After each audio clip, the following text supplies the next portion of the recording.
Hello viewers and welcome! Today I'm racing GT4 cars or GR4 cars around the Michelin Raceway Road Atlanta circuit, which is one of my favorites. So now, starting in P1 with a 1/10 gap over the next driver up in P2. We got Anderson, the Ukrainian driver, up in P2 in the Ferrari. I've driven the Ferrari around here and it's much more nimble through the corners, but it lacks a little bit of grip, so that is why the Jaguar is the go-to car. I personally like the Ferrari more, I don't know why. So, as the clock starts ticking, it's lights out and away we go. The Ferrari right behind, strong on the accelerations but lacks the top speed. It's also quite nimble through the corners but lacks some grip. So let's see what he's gonna do up into turn 1. I'm quite early on the brakes, inviting him to get closer to me, which is not what you want, but again, it's a very twisty section of the track, so he's not gonna be able to overtake me. He's got one more opportunity until the start of sector 2, so let's see what he's gonna do through this very squiggly section of the track.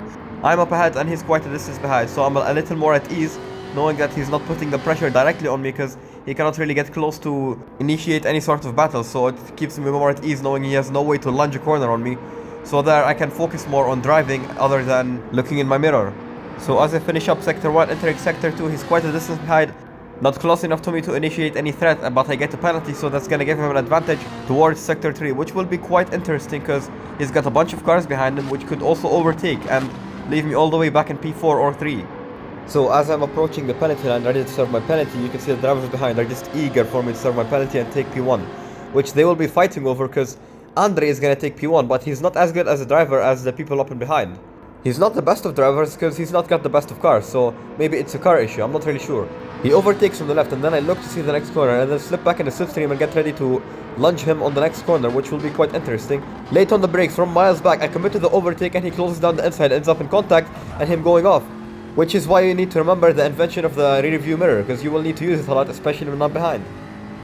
So that was quite an interesting finish to lap 1, but you will see on lap 2, the driver up behind, the British driver, will be putting his pressure bit by bit as he's also driving a Jaguar, which is the dominant car over on this track, and when you make tiny mistakes, which is quite easy to make in the Jaguar as it's not accommodated to my driving style, he can get quite close to me. Because, again, I'm more of a nimble car driving style, but the Jaguar is very stiff, so the car is quite planted, which is opposite to the Ferrari, which is my go-to car for my driving style. And you can see the driver behind in the Jag, the British driver, quite eager to overtake as he was flashing his lights, and he still is flashing his lights, getting quite close here, but me getting the better exit due to the better line, obviously.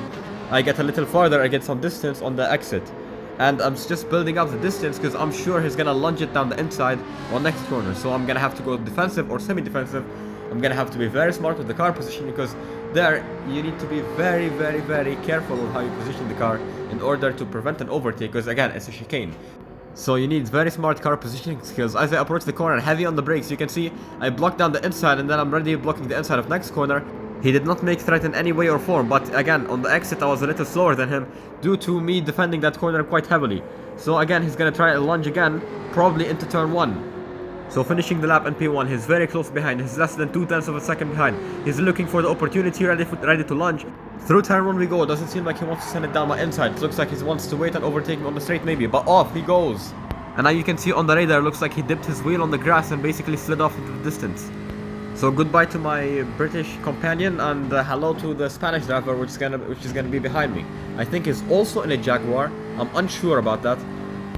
But if he is in a Jaguar, I need to be very cautious of my driving style, because again, the Jaguar is not suited to my style, but it's very stable and very planted, which is why it's the go-to car for this track. It's got high speed, unlike the Ferrari, so if the Ferrari did have the high speed, I would have gone for it. And now you can see, due to 2 track violations, which do not make me even a 1/10 of a second, I've lost 1.5 seconds, which is on paper, but in reality I'm losing maybe upwards of 3 seconds, 4 seconds, because I'm gonna be so slow on the straight and it's just gonna invite the people to overtake me, which I cannot do anything about. I'm just a sitting duck watching the driver overtake me. So now you can see the Spanish driver up into P1, off into sunset, and now I'm gonna have to do a lot of work. And you can see the German driver sending it behind. I didn't see him, and he punts me wide. It seems like he did not give me any space, and ends with me in the gravel, which in my opinion is pretty not nice, but it is what it is. We continue the race. It's one of these, nothing, it's just an incident moment, but we carry on. So approaching turn 1, I'm a little late on the brake, making a tiny clumsy mistake similar to the driver behind, the British driver, making actually the same mistake, off into the grass. I do not crash as he did, and I'm carrying over my speed, trying to keep my car composed, and I do keep the car composed, almost spinning out there on turn 2. So me ending up in P6 after this clumsy mistake, I just opened a pack of ice cream and decided to eat it.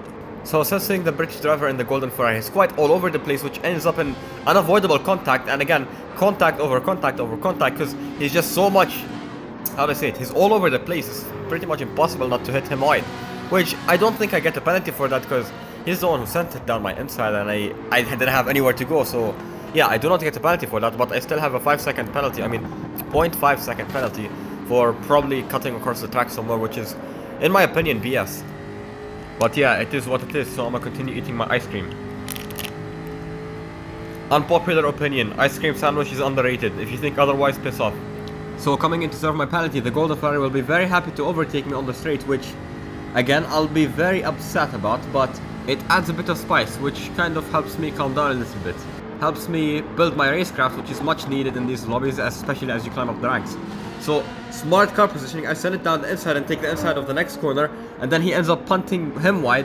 He hit me and then went wide, which is interesting to say the least. But I preserve my Super GT natural position of P6 and continue the race. And it seems like I have picked up a 0.5 second penalty during that incident, probably for going off the track somewhere, which I don't remember really, but I don't think I did. And I gained myself another 0.5 second penalty exactly there for going off the track on that tiny strip of, I don't know what you call that, concrete? I don't know what material that is. So approaching the end of this race, pretty much on the final lap, I'm gonna be serving the final penalty, which is gonna be 1 second, and it's gonna let the driver behind in P7 overtake, who is the Ferrari. It's not the same Ferrari that was pressuring me in the beginning. I think that is the driver up behind in P8. I'm not sure about that. It seems like he gained himself a 1 second penalty, or is about to gain himself a 1 second penalty right over here, which he went there, I think, on both corners, which is why he got the 1 second penalty. You can see it pops there. So that pressures me to push harder and harder, but pretty much there is nothing more to push. This is already the maximum I can push in that section of the track, and it's not enough for me to end up in P6. So that's a P7.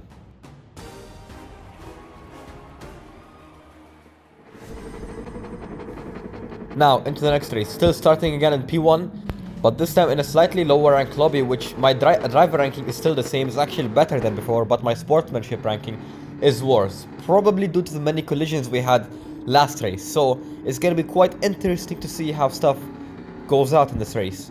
It seems like in qualifying I'm gonna get 3 or 4 tenths of P2, so that's gonna be quite interesting to see. So as the clock starts ticking, it's lights out and away we go. You can see me fiddling with the MFD to turn off traction control, because I don't know why traction control keeps turning itself on and on and on, so I have to turn it off almost every single race. But now into turn 1, perfectly applying the brakes, riding the brakes, staying in 4th gear, and applying to throttle to get a nice exit out of turn 2, but it seems like it's not enough as the driver in P2 is right on my tail, so it's gonna be quite interesting as we go through the very squiggly section of the track. And this is mostly where I shine. As you can see, the gap starts to expand again bit by bit, as I'm just so much faster compared to the other driver, as he's all over the place and I'm not. So you can see he's all over the grass and I'm very straight and very composed, staying in P1 and consistently fast. So he earns himself a 0.5 second penalty, probably for going off somewhere there, which he only lost time. But again, this game is very unfair with the penalty systems, so it is what it is. And now I'm staying in P1 with pretty much a 2 second advantage to the nearest other driver, which is the German driver, because the Spanish driver is going to serve his penalty, which will lead to, again, the German driver overtaking, and it's going to be a 2 second gap. So now I'm approaching the penalty line, which luckily I will not be serving any penalties now, but the driver behind, you will see him, the driver in P2 is going to serve the penalty, and the gap is actually more than I predicted. It's going to be 3 seconds, or maybe 4 seconds. The driver still did not serve his penalty, or is serving his penalty, and it seems like the German driver also has a penalty. So now the gap is 2.5 seconds, it was 3. It seems like both of them are serving a very heavy penalty, which leads in everyone else overtaking them. So as we finish lap 1, it's gonna be the same for lap 2, lap 3, and lap 4, staying in P1 and expanding the gap. So finishing the race in P1, lap 5, that's it. That's it for the race. This was actually the easiest race of my life, which is quite interesting to see how sportsman rating affects you.